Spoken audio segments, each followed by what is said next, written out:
ہوں گی اے خواب محبت تیری تعبیریں بہت، اور لکھی جائیں گی کتابیں دل کی تفسیریں بہت۔ آپ نے اقبال پر یہاں 3 تقریریں سنی، آواز صاف نہیں ہے، 3 تقریریں سماعت فرمائیں، اور اقبال اور ہندوستان کے تعلق سے ہم نے کچھ نہ کچھ خیالات سنے ہیں، اور یہ ہمارا احساس ہے کہ جتنا اس مسئلے پہ گفتگو ہونا چاہیے تھی شاید ہم اتنی باتیں یہاں نہیں کر سکے، لیکن جو باتیں ہمارے سامنے آئی ہیں، خاص طور پر ہمارے پہلے مقرر نے اقبال کی اردو شاعری میں جہاں جہاں ہندوستان کے حوالے تھے اس کو پیش کیا، اور جناب مصطفیٰ صاحب نے اپنے فارسی شاعری میں اقبال کی گفتگو کے حوالے کا خلاصہ پیش کیا، اور اس میں ہندوستان کے حوالے موجود تھے۔ لیکن خاص طور پر ان ساری تقریروں کا ملخص جناب ہمارے مہمان خصوصی شیو شنکر صاحب کی جو سادہ تقریر تھی، جو سادہ و پرمانی تھی، اس کے اندر ان کے میسیج کا خلاصہ تھا۔ اور یہ واقعہ ہے کہ اقبال جس وقت پیدا ہوئے اس وقت پاکستان نہ 2 ملک تھے، ایک ہی ملک تھا۔ انہوں نے یہ دنیا دیکھی نہیں، سارا تصور پاکستان ان کے انتقال سے 5-6 سال پہلے گفتگو میں آیا تھا، اور ان کی ساری فکر خلاصہ یہ تھا کہ وہ ہندوستان کو سمجھتے تھے کہ ہندوستان ایک ایسی سرزمین ہے جس نے دنیا کو بہت کچھ دیا ہے فکری حیثیت سے، یہ ایک لمبی کہانی ہے،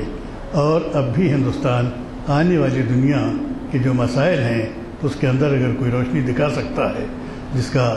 ہمارے امتیاز الدین صاحب نے پیش کیا کہ شعاع امید میں کہ امید کی آخری کرن اس بگڑی ہوئی دنیا میں ہے، تو اقبال کی شاعری میں یا ان کی فکر میں ہے، اور ان کی فکر کسی مسلک سے متاثر ہو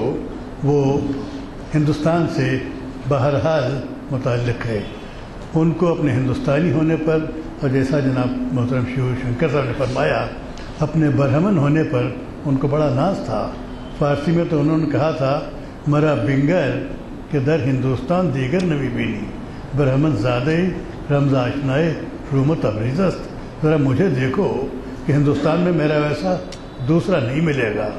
کہ میں ایک برہمن زادہ ہوں اور روم اور تبریز کے راز جانتا ہوں۔ ایک سید زادے تھے لاہور میں جو فلسفے سے متاثر ہو کے دین سے پھر گئے، تو اقبال نے ان کو جو مخاطب کیا تو ان سے کہا کہ تو سید ہاشمی کے اولاد، میری کف خاک برہمن زاد، آبا میرے لاتی و مناتی، میں اصل کا خاص سومناتی۔ تو یہ ان کو اپنے اس پر فخر تھا۔ بلکہ جب اقبال حج کو جانے لگے اور انہوں نے وہاں جانے کے لیے تحفتاً جو نظم لکھی ارمغان حجاز، اس کے رباعیوں کے بہت سے حصے ہیں، تقریباً 20-22 رباعیاں آخر میں انہوں نے اس حیثیت سے لکھی ہیں کہ میں ایک برہمن ہوں اور اپنا دل لے کے وہاں آ رہا ہوں۔ تو اقبال کا یہ احساس وہاں تھا، ہندوستان سے ان کا جو لگاؤ تھا وہ حقیقی تھا، ان کی فکر یہاں کی فکر سے پیوست ہے۔ ان کی ابتدائی تعلیم بھی جب ہوئی تو انہوں نے سب سے پہلے جو مطالعہ کیا ہے، ان کا ابتدائی مطالعہ ہندو مذہب کا ہوا، رامائنہ کا ہوا۔ جوانی میں ان کی بڑی خواہش تھی کہ رامائن کا منظوم اردو ترجمہ کریں، اس کے لحاظ سے انہوں نے